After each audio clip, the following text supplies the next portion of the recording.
ya youth in entrepreneurship. Yes. Because kuna entrepreneurship na kuna youth in entrepreneurship. Hata before tuende sana. Ukiambiwa entrepreneurship unasema nini? Unajua kuna entrepreneur, kuna businessman, kuna mchapakazi, kuna KYM. To me, I would think entrepreneur is a person who has raised some money, some time to start a business in the, with an objective of making profit, to make profit. But mtu wa biashara ni mtu wa kazi yoyote. Okay. Kazi ambayo imepatikana, as long as it is not professional. Mtu ameamua nitafanya biashara ya kuuza mayai. Okay. Anaweza pia fanya kazi ya kuuza matunda, anaweza fanya kazi yoyote tu. But when we come to entrepreneurship is where you risk money and also you employ other people to help you. Kwa hivyo kwa entrepreneurship tuongea kuhusu kitu specific. Kitu invest from the word. Yes, yes. Something that you invest in terms of you invest time, you invest your mind, you do research on the same. You venture with a perspective that I'm making this to make profit. Yes. Na vijana akisema hakuna kazi Laban, what are they really talking about? I think mtu akisema hakuna kazi ni mtu anataka kukaa kwa nyumba alale. Because there is opportunity everywhere. Everywhere. Every time people are making money. Ukichukua ndoo ununue matunda, you sell to people because people need to eat. Wanataka kukula hiyo watermelon, wanataka kukula avocado, wengine wanataka kukula mayai. So there is a lot of opportunity in the world and every time people are making money. Yes. So vijana kusema hakuna kazi ni tuseme ni scam. Ni language ya uzembe. Ni language ya uzembe. Yes. So how tutafanyia nini? We'll just encourage them, number one, to be focused, to make sure to know that every minute other people are making money. Huyo mwenye anasema hayuko job, kuna mwingine anafanya job hapo kando yake. Actually probably anaambia mtu mwenye akona opportunity ya kazi ama anafanya kazi. Yes. As you say that tumesema ni language ya uzembe. For you as an electrical engineer. Yes. Maybe that is your profession, Yes. And you also have ventured into the business of electricals and all those things, na steamer. Yes. How do you get to find your niche kama kijana? Because unaweza mkia leo useme leo nenda kutafuta niche tao. Nenda kutafuta market, nenda kutafuta gap tao ya biashara ya kwanza entrepreneur. Nataka kuwa entrepreneur, nenda kutafuta gap. What drives mtu mpaka afike kwa point ya I need to do this? Number one, I would want to say ya kwamba what drives me is the urge to live for others. Not to live for me alone, not to live for my family alone, not to make profit that I might live a good life, but the urge to live good, to become a testimony in other people's tongue. That today I will earn 100 shillings and I will not eat it alone. I will take to an orphan somewhere and make sure that orphan ameenda shule. That orphan kwa testimony yake atasema there is a stranger somewhere, though I don't have a parent, he paid school fees for me. I'll go to the prison and visit somebody there mwenye ameruse hope kabisa. I encourage him. I'm living for other people. So what drives me every day as I wake up every day is because I want to see another person living good like the way I'm living. But maybe different youths have different perspective of yes. that. Mtu atamuka aje sasa amue kusema now this is time naenda kutafuta niche. Because do you sit down and like for you now, like I asked, ulikuwa umekaa hivi ukaona naweza ingia kwa style electricals. Ndivyo decide kuingia kwa style electricals. Yes. What really came into your mind?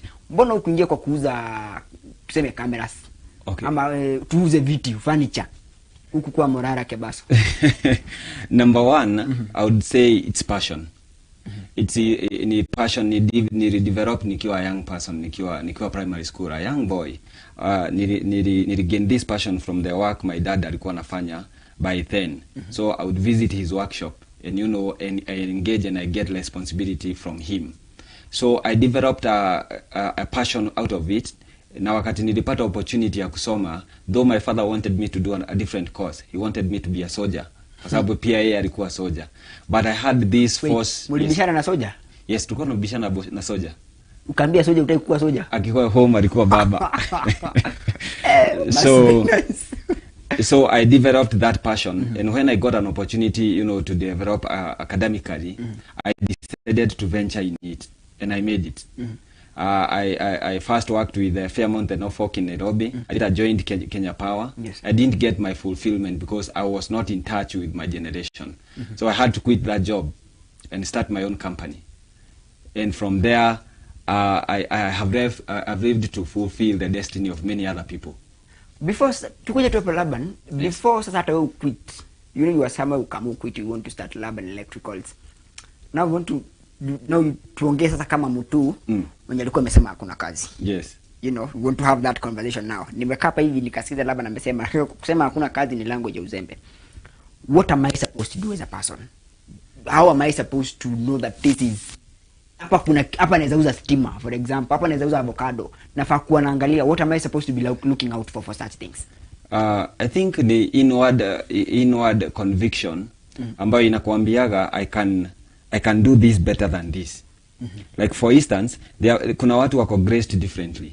Kuna mtu wako graced anaweza kaa kwa nyumba kwa computer behind a screen na ashinde huko kwa nyumba akifanya something that at the end of the day ata earn something. Yes. And the other people with different temperament, ukimwambia keti chini afanye something kama hiyo hataweza. Kama mimi muda kwa mmenikosea. Atataka kuwa nje, atataka kufanya kazi, atataka kuzunguka, yes.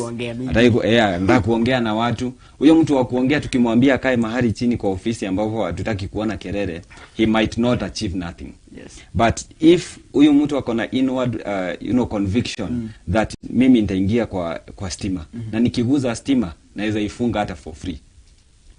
Hiyo ni passion. Lakini huyu mwenye atakuja akae hapa kwa kamera because analipwa, akikosa kulipwa atakosa motivation. But hii passion ni mtu mwenye akiambiwa ende kwa kamera anytime, akiamsha usingizi. Ama ambiwe unafanya kazi ya electricals, amuka ufanye diagnose a certain problem na we solve, ataifanya hata kama ni for free. Atafanya consultations for free. That is hiyo ndio sasa passion. Na hiyo ndio who drive many people. If you don't have that inward passion ya kusema I will do this and this is my career, then ile siku pesa itakosa, you might draw back na uachane na your job and you give up. How are the young people, because maybe you've said about connecting with our generation, the young people. How do you think they wamechukulia story entrepreneurship? Story ya kuanza vitu zao, because of late umekuta vijana wameanzisha mavitu. Yes. Wameanza vitu substantial.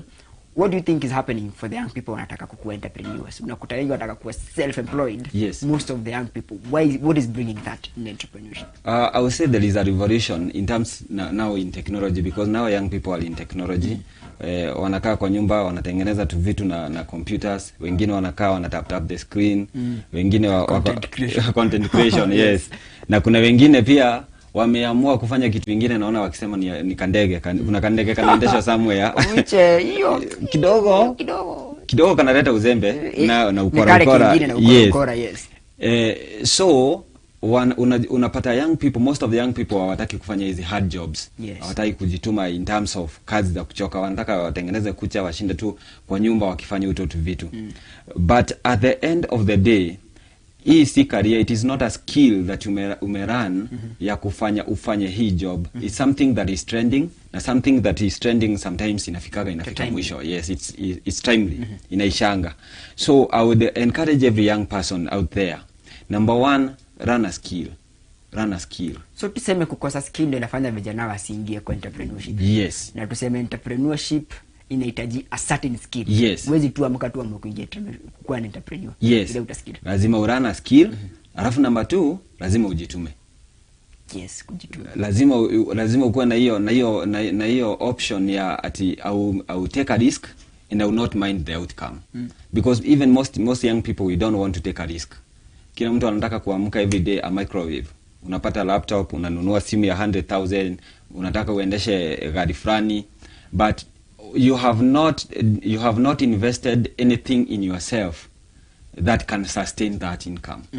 So entrepreneurship ni wakati mtu ametake risk na ametengeneza a platform where atakuwa na flow ya income every day, whether he is there or not.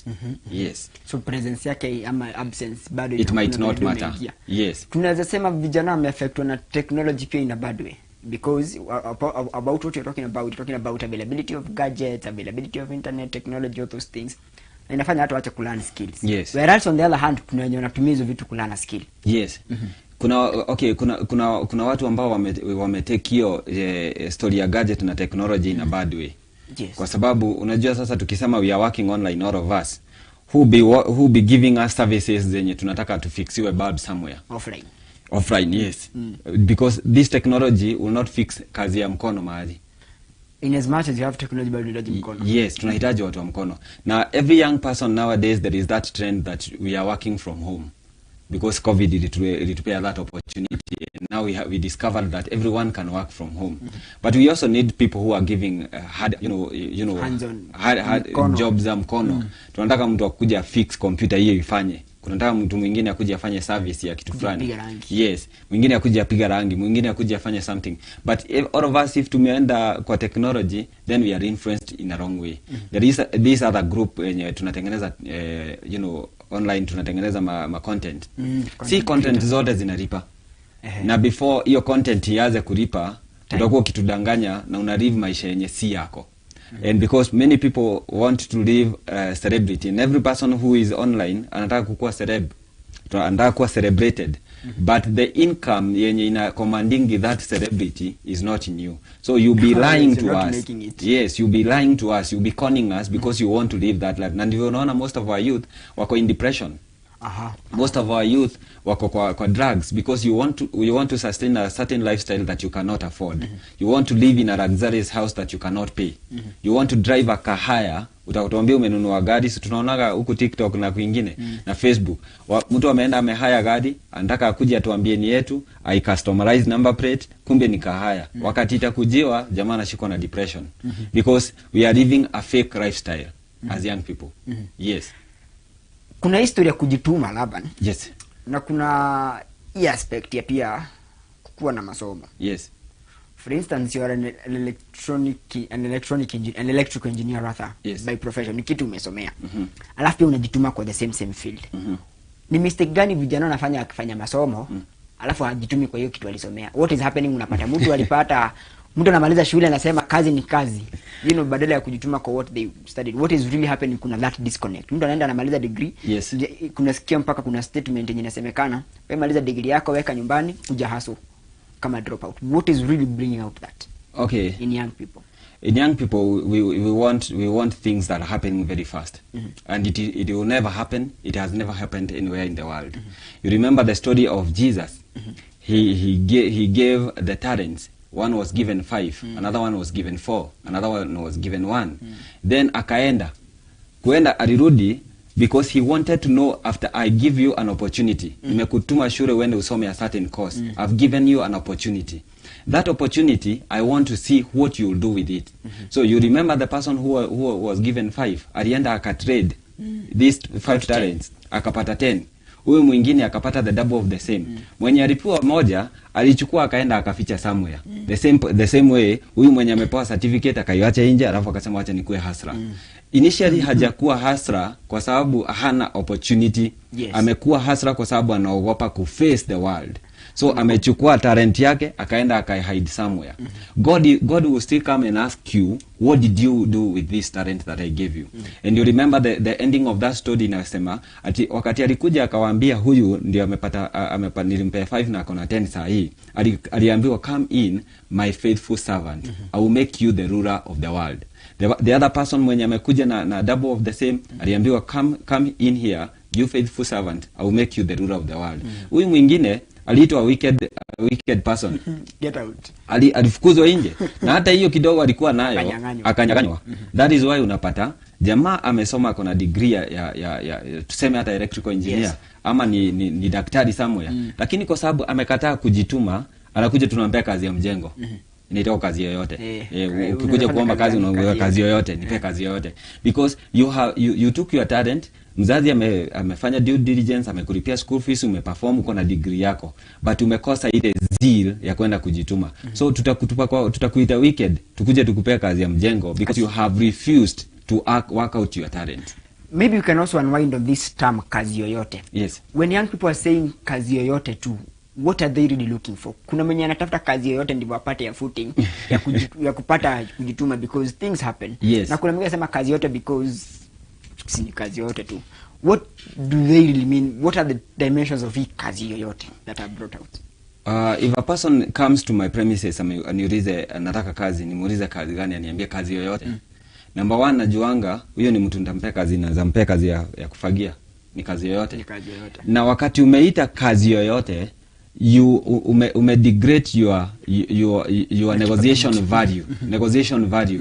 Hata kama uko na degree, kill the opportunity of negotiation for your salary. Yes. So I will determine how much to pay you. Because of the yoyote. Because wewe ujasoma, you have not given yourself value.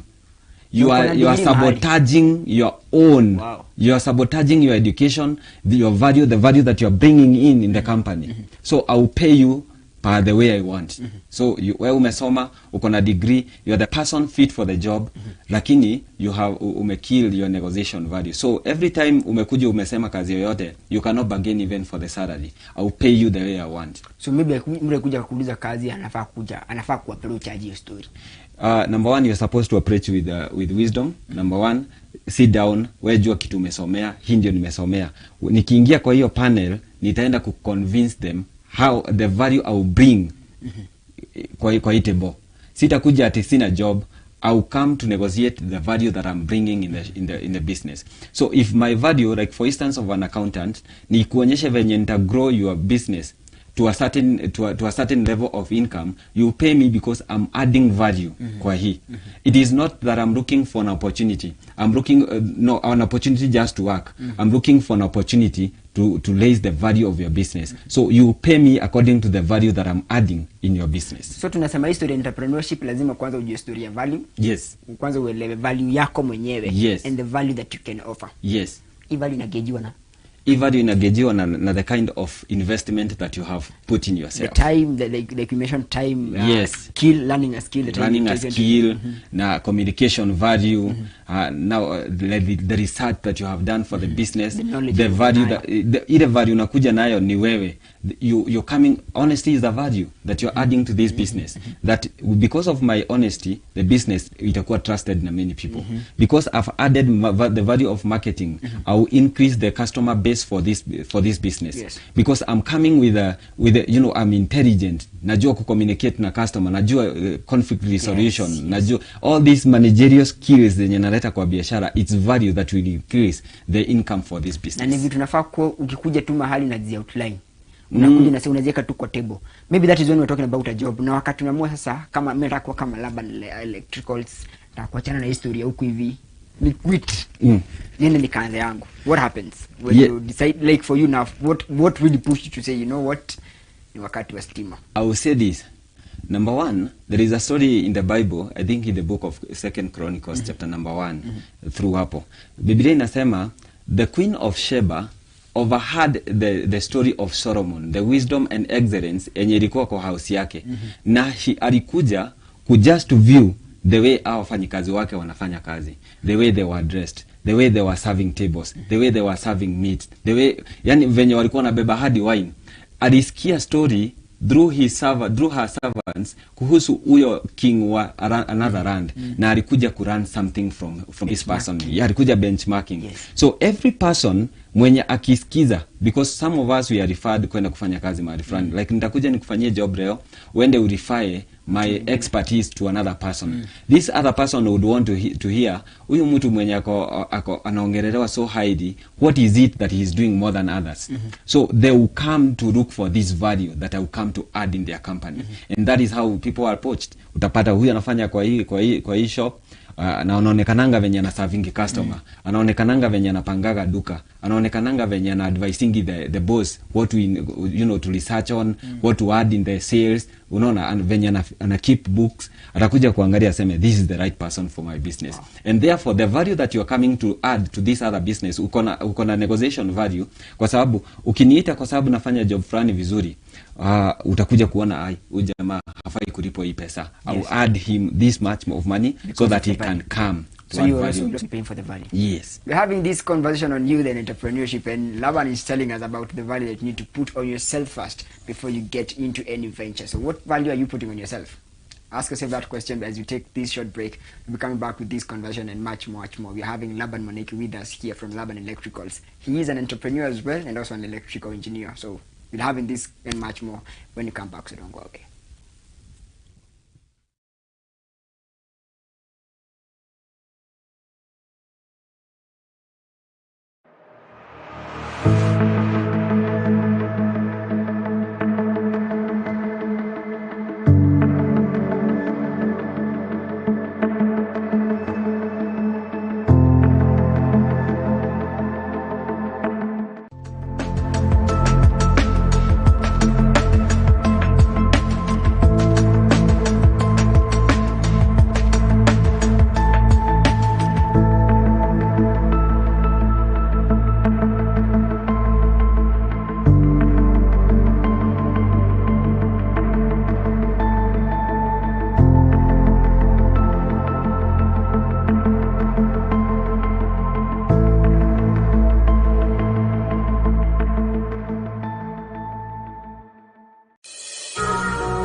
Praise God! Mizpah House of Prayer invites you to our worship service this Sunday, the 13th of October 2024. Starting from 9 a.m., we'll be having the woman of God, Bishop Dr. Margaret Wangari, who will be ministering to us right here at Mizpah House of Prayer, Nakuru-Kenya.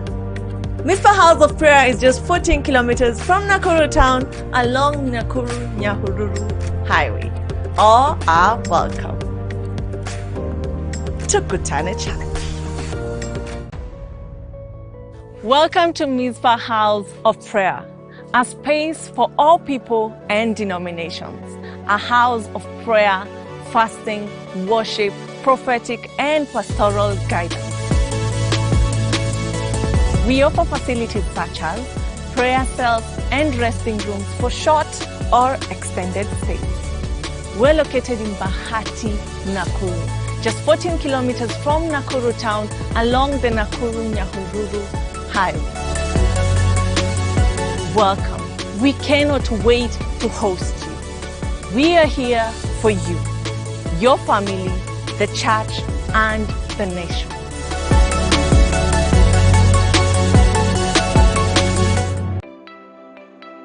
We invite you to join our online family on Facebook, YouTube, Instagram, X, and on TikTok at Mizpah TV Kenya and Mizpah House of Prayer.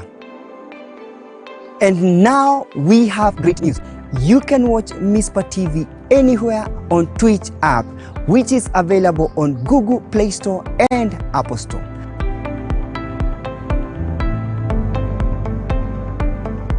For great inspiration in worship, word and prayer, and other entertaining and encouraging programs tailored for you. Welcome to our online family.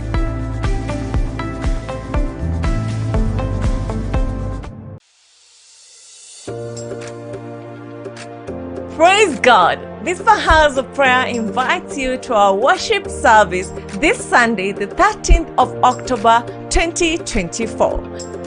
Starting from 9 a.m., we'll be having the woman of God, Bishop Dr. Margaret Wangari, who will be ministering to us right here at Mizpah House of Prayer, Nakuru-Kenya.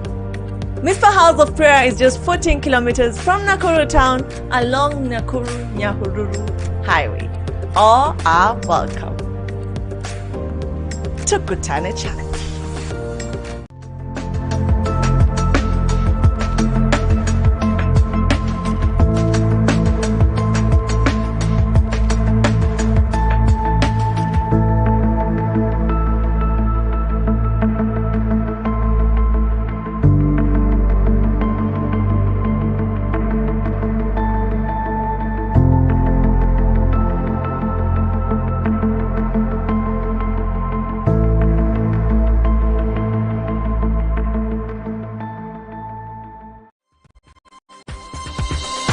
Mizpah TV, keeping the fire of the altar burning.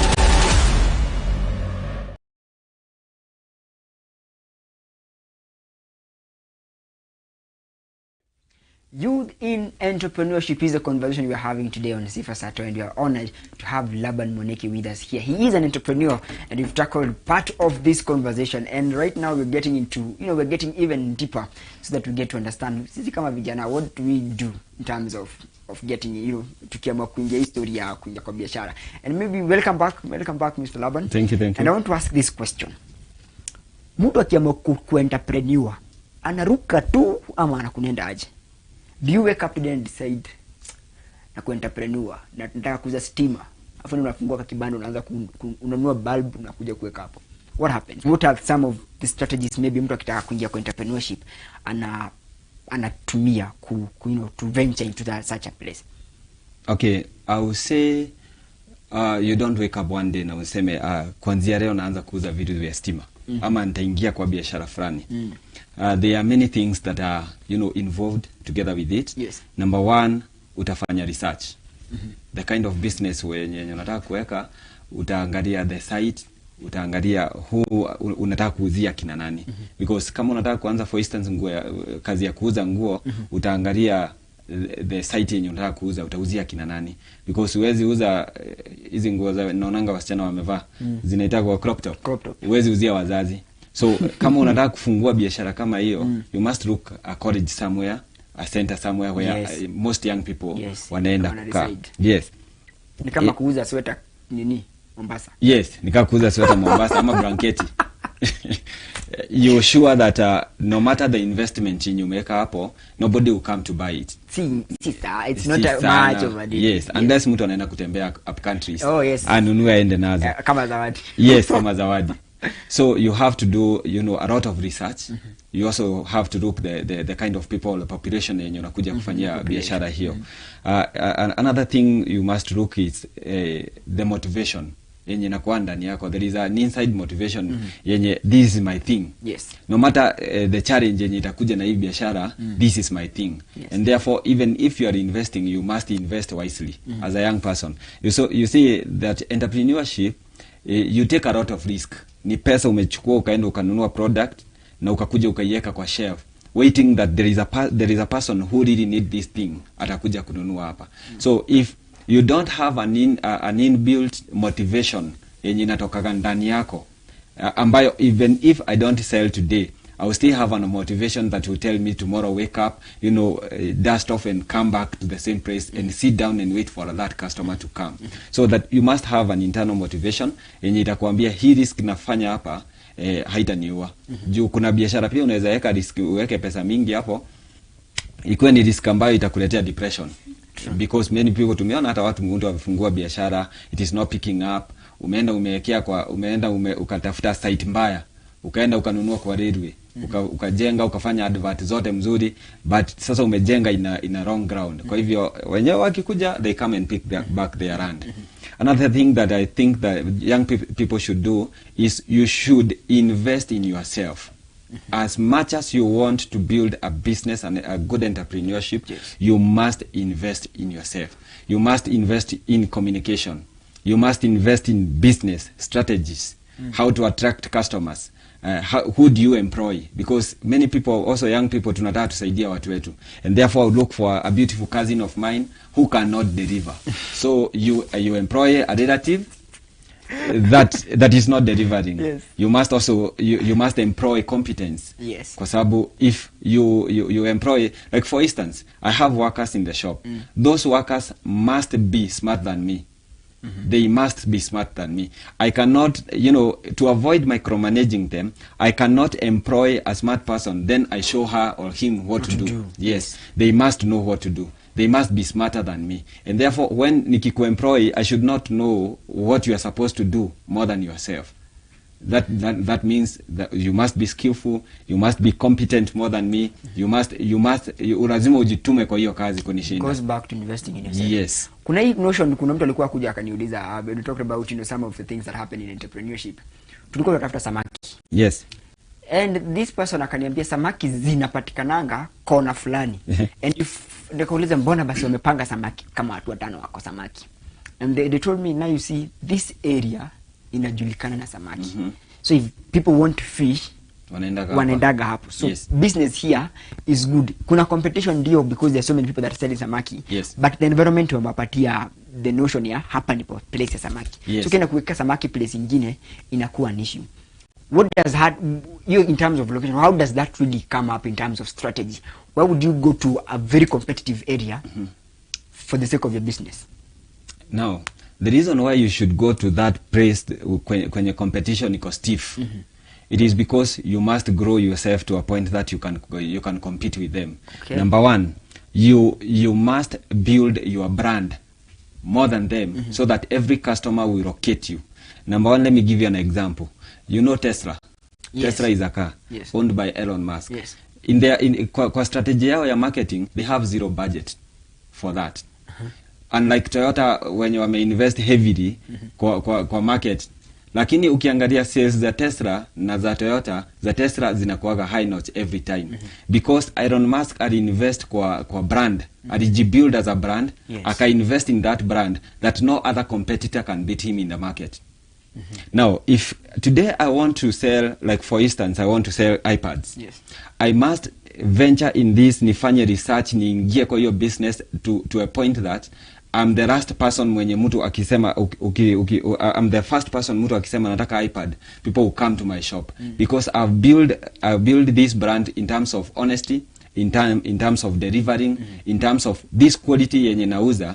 It is not that I'm selling cheap, I'm selling quality. So even if customer don't have hawananga shida ya kuadd 10% more of the commodity yenye unauza, if you assure them this commodity will last longer 15 times of this money that I'm giving. So ukikuja ufungue in a certain biashara, ufungue like for instance street yetu tunajulikana hawa ni watu wa electronics. Street electronics. So look at Steam line up, you know, for a very long time. Na kwa hiyo street kuna mwenye anauzanga kuliko wengine. Kwa sababu ameinvest in branding, not really paying county council yake mapicha maduka zake zijulikane. No, ameinvest na ku make a narrative in the minds of people that ukienda ununua kitu mahali fulani inakuwa quality fit na inakuwa better na price yake inakuwa better kwa wale wengine. So if you master, na unajua saa shida ya most youth tunataka unataka uuze maembe, uuze sukari in the same shop, uuze mkate nusu, uuze yogurt, uuze something else, and huyu customer akikuja hapa atakuwa confused, what really do you sell? Ndio unaonaga mtu amekuja in an electrical shop unauza maziwa because the branding yenye iko hapo hajui kunaendaga nini unauza literally. But if you umefocus na product moja, unauza product moja, umefanya research hadi umejua company yenye ina produce hiyo, umeenda ukauliza ama you open a company yenye ina produce hiyo, unaweza kubeat wengine in terms of prices and quality, na watu wanakujua juu ya hiyo. You have branded yourself in a better way. You ventured into electricals, and you had a lucrative job, if I may say that, and you decided to move from that and decide to now I want to venture into personal things. How did you transition from that? Because from kuambiwa 1 2 3 4 na kujiambia 1 2 3 4, how do you transition from kuambiwa to kujiambia, from that to being your own boss? How do you get to transition into that? Number one, it is the urge to become a better version of me. And I want to state here, I don't know whether it is correct, but to me I feel it is correct. Salary don't make people wealthy. Nobody in the world that is wealthy, that wealthy yake imetoka kwa salary, that I was paid 50,000 many times until I became wealthy. No. Every person that is wealthy all over the world are people in business, people who are doing currency, how could trade na currency na all those things. They are in business. And mshahara, mtu mwenye alipo mshahara leo, the person watu wenye walilipo date 24 ama 30 ama whatever the date, by the time tunafika date 15, most of them wanakuwa wakienda unarusha mkono mfuko hivyo unaguza nyama. But in business you have an assurity of a flow of income. And therefore what drove me kuachana na mambo ya employment, na I decided for the rest of my life, by the way, I will never be employed. It is because I have realized that many people who are wealthy today, they are people who, number one, are doing charity, the people who are doing their own business. But maybe labda kuna mtu atazama anasema bas Monday singi kazi. Monday singi. Kuna kijana atasema amesema labda nimetuambia tu China employment itakuwa wealthy. Mtu anafaa kuquit hiyo story. How are these people supposed to take that step? Because mtu anazamua leo ende nini? Juu labda alisema 1 2 3 1 2 3. Yes. Alafu kimwendea hivi vingine. So mtu kau anafaa ku strategy ya mtu kukuja polepole ndivyo amue ku take this route. Anafaa kujipanga aje before aseme leo kesho singi. Anafaa jue number 1 na discover passion. Passion yake ni gani? Alafu ajue purpose. Before God created him, what was in the mind of God before huyu jamaa akuje to existence in Kenya. Anafaa ajue there is that thing, there was a mind behind Christ making me and being born, that I'm living in this generation. That purpose yenye ilifanya nizaliwe Kenya na siku zaliwe anywhere else, anafaa ajue ni nini, alafu I feel. Kuna mtu nilisikia akisema there are 2 important days in in man's life. The day you are born and the day you discovered your purpose. When you discover your purpose, you start living. Before you discover your purpose, you are dead. Because utakuwa ukituambia nataka kazi yoyote. Every opportunity yenye imearise, kazi ya mjengo, it is all over. You don't have to have papers to kufanya hiyo kazi. But when you have purpose, the purpose in God, itakudrive, itakuamsha usiku, itakunyima usingizi. Hiyo little slumber itapotea kabisa, because you have a purpose that you want to to focus and to chase.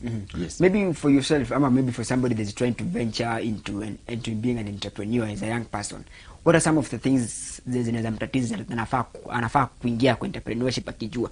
Some of maybe the challenges anafaa kuangalia hizi nikiingia hizi chances za kukutana nazo ni very high.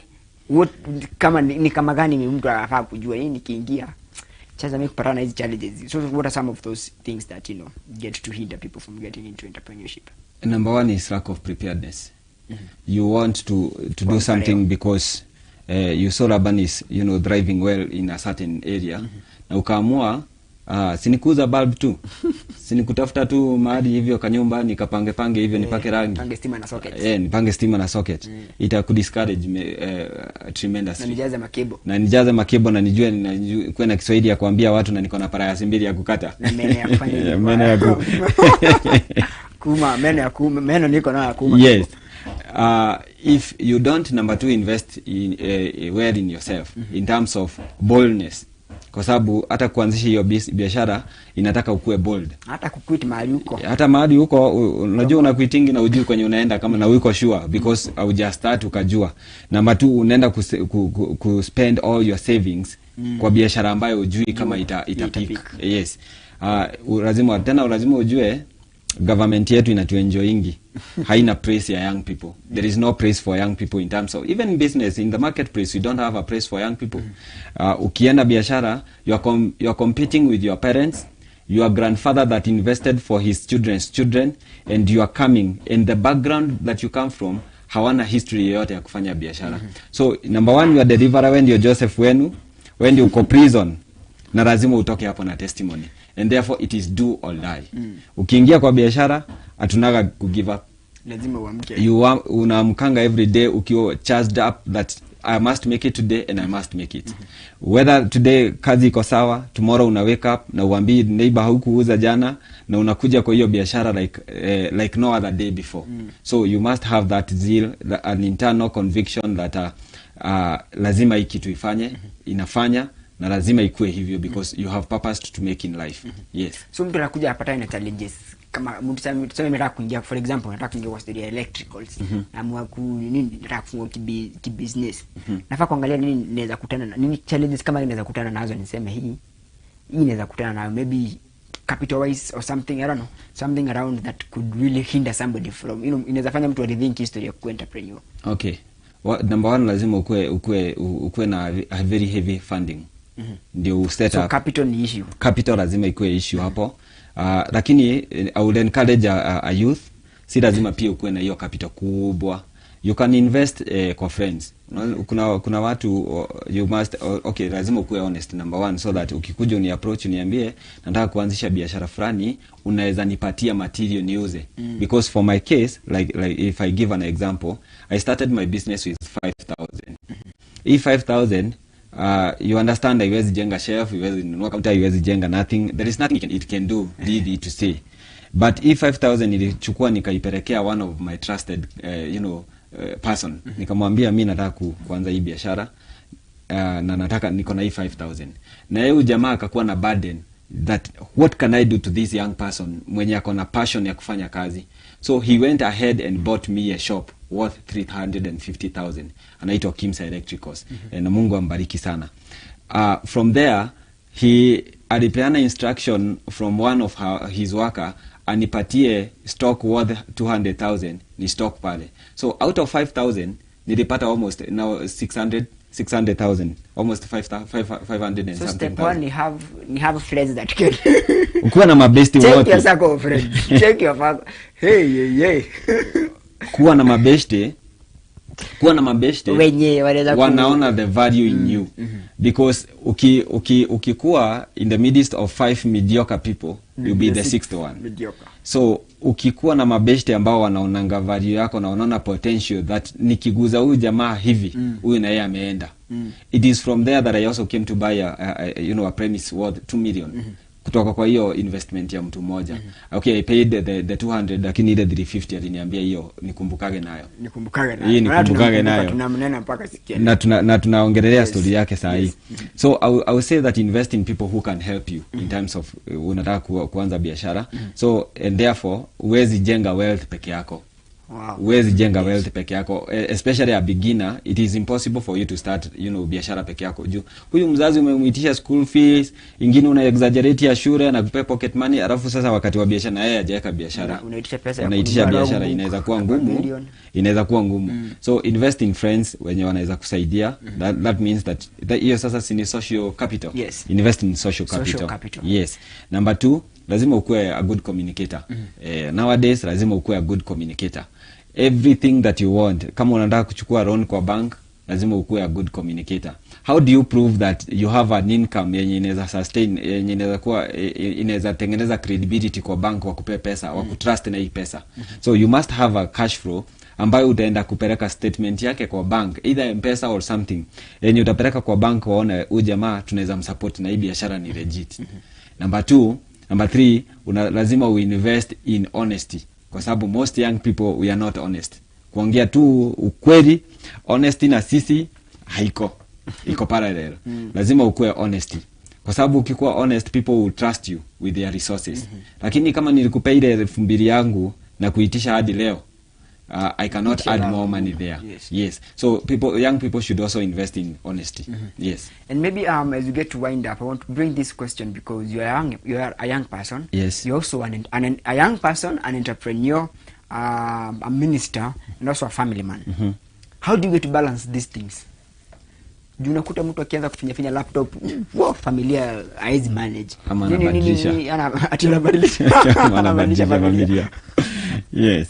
So how do you get to balance? Hata mtu akiingia into entrepreneurship, what is this person supposed to know that this is what I'm getting into, na this is what naweza pata, but I also have majukumu ya ministry. Ministry is also very demanding. Family is also very demanding, especially for you. Maybe you have your father as well.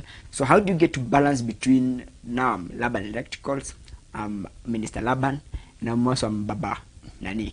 How do you get to balance, and also being a young person, because kuna kamchecheto fulani kakuwa a young person? Okay. I will say that family will come first. Okay. Over and above everything, family comes first. Remember, after everything imefanyika, umepata hizo gari unapenda, umejenga, umefanya nini, ukizeeka unarudingi kwa hii familia. And most of the time people forget about family. So I deliberately make time for my family. I'm there for them. Kama ni hiyo shule tutaenda na kijana, tutaenda sisi wote. Kama ni if he needs me there, I'll be there for him. So I deliberately make time for that because alafu I have invested in them. I teach them what I do. So you find my son kwa shop, hata kama auzi anaangalia kitu nafanya. And you actually maybe before tuendelee na hiyo story ya how do you get to impact young people like now your kids, your sons? How do you get to make them now walk in the line of entrepreneurship? Kitambo wazazi ilikuwa wewe uende shule nisikuone ukifanya sijui nini kama usomi. Unapata hata mtu kuna masaa ya kusoma. When you hata talent, about talent kando kwanza. So how do you get to impact the young people? Yes. Or even those that are younger than you on the aspect of being an entrepreneur, even at a young age, like for your sons? Now, like for my son, I would say that I'm number one inspiration to him. He must love what I'm doing. And the way I'll make him love what I'm doing is, involving him to be part of it. Atakuja hapo kwa shop, ashindi akiona, daddy ame earn this kind of money. Utasikia akiniuliza, now between becoming a lawyer and an entrepreneur ni gani mzuri? Utasikia sasa ujue sasa ameanza kuangalia hii yenye nakuwa kwa mind yangu yenye nasikianga na hii yenye naona ni gani mzuri. And I always tell them, I will give them opportunity, ndampea opportunity, hebu nikauntie pesa. Hata kama atahesabu dhao lakini atahesabu mara 12 ana make wrong, bado hata ipata correctly, but amejua there is something yenye anafanya ambayo inafanywa na mtu mzima. So ataanza kuipenda tu hivyo naturally tu yake. Yes. Number 2 ni kumuonyesha that he is capable. It is not the age that determines a person ni nini mzuri ya kufanya nayo. I will give him opportunity to become that person ama that thing that I'm doing na in a better way. The aspect of education, I will not teach them money more than education. I will tell them education is the key. Even these young people wenye tunapatananga nao huku nje, somebody anakuuliza between becoming an electrician na kuweka biashara ni gani mzuri. There is no balance in both of them because number one, it's passion. If kama umefuata biashara fulani because of the income yenye inatoka pale, you must be frustrated because it is not all the time that you make money in the business. Sometimes you make losses. Na ukimake loss leo utasema hapana sasa because now I'm making loss, tomorrow I'm crossing down this business. You get back na unarudi strategize again, you dust off, you learn, you start over because we don't give up in business. Yes. So maybe as we get to wind up, mtu mwenye anataka kuwa an entrepreneur, a young person, but before actually we get to that, maybe briefly, there's this notion about people in the church that are also in the business. And kuna venye mtu akisikia kuna tu notion fulani hapana. How do you get to make yourself stand out, as a Christian as well, and upholding Christianity even as you become an entrepreneur? How do you get to ensure mimi ni entrepreneur nauza stima lakini before stima mimi ni wa Mungu kwanza? How do you get to make sure that away from being an entrepreneur, even in the aspect of being an entrepreneur, kuna vile you're shining for God, kuna vile you're representing Christ even as an entrepreneur? How do you get to represent Christ as an entrepreneur? One thing I will say is that everything starts with God and ends with God. The business, the idea itself comes from God because we have nothing in our own. And also, hatuwezi sema the enemy will give us something to do with business. I must say that every business inakuwaga backed up with a certain altar. If the business started with an altar of prayer, it must be sustained by the altar of prayer. Notwithstanding that kuna pia wengine wanafanya na sorcery na witchcraft. The difference between a business that was started by God and God is the author of that business is that it is sustainable. It lasts longer. Wenye wameamua kuingia biashara na nguvu za giza, ati ukifanya ukienda kwa mganga uweke kamiti mahali ama matawi tunaona imewekwa kwa mrango na pilipili na vitu kama hizo, those business are not sustained. Their income ndio unaonanga mtu ameenda ameanguka na gari ama biashara imekuja imechotwa or something because the foundation of that business was not Christ. Everything that start with Christ is sustained. Inakuwa na preservation of all seasons. So vijana wakianza biashara waanzishe na God. Na God. So maybe your final words as we get to wind up on this on somebody mwenye amekuwa anataka kuja entrepreneurship, and especially those that are young and also those that are also looking to ensure that they're representing Christ to the fullest even as they become an entrepreneur. Number one, I will tell everybody that want to start a business, number one, never mix your family money or family account or your personal account with a business account. Have it separate. Okay. Number two, invest in personal growth. Invest in yourself, invest in books, listen to people who are ahead of you. Number three, invest in team building. Kama uko na biashara na unafanya kazi na mke wako unafanya na umeajiri watu, make sure that you are investing in them to make sure that they learn business well when you are not there. Number four, I'll tell all the people who want to start biashara in Kenya, lazima ujue number one strategy yenye unafanya ya ku attract customers. Lazima ujue venye umepaka hata rangi peke yake inaitaka customer. Okay. Ukipaka rangi ya red, uuze stima, watu wataona hiyo ni butchery. So you must also, you must invest in which color yenye umepaka biashara yako, because it is a strategy of, ya kuinvest, ya kuita customers kwa shop yako. The other thing, avoid as much as possible micromanaging your employees. Don't show your favorite openly, because our employees when you nao watakosa trust na wewe. And every point watapata opportunity ya kukusanya, watakupeleka nyumbani na gari ya kwanza. Because they feel devalued. Yes. They feel that they are not bringing value in that company. The other thing, you should employ people who are better than you. Never see yourself like you're not doing, or another person is shining more than you. In fact, every time your employees are shining more than you, they make you richer. Okay. So you should embrace them. You should correct them privately, but you congratulate them openly. Wow. Yes. Amazing. Thank you so much, Mr. Laban, for making time for us, and also for giving us insights on youth in entrepreneurship, and also for giving us those insightful words on how to get into entrepreneurship and also the strategies. Na hiyo story ya kupelekwa nyumbani na gari ya kwanza, be very careful even as you get to venture into business, and also as you get to venture into becoming an entrepreneur. We had Laban Mwaniki here with us for the conversations segment, but because of time, that is where we get to wind up. Thank you so much for making time for us again, and we'll be having this and much more conversation. I'm pretty sure we'll be having you for more as well. But right now we want to go for a very short break. But before we go for a very short break, kuna watu hapa hivi wanasema Nitram Kerry anasema tuned in from Nakuru City. Thank you so much, Nitram Kerry. Pia Justified Alex anasema ako tuned in from Nakuru Egerton. So we go for a very short break. Remember to keep your comments coming in. Tutakuwa tunazisoma pia tukiendelea na this broadcast. Tuende break, tunarudi na the performance segment. So don't go away.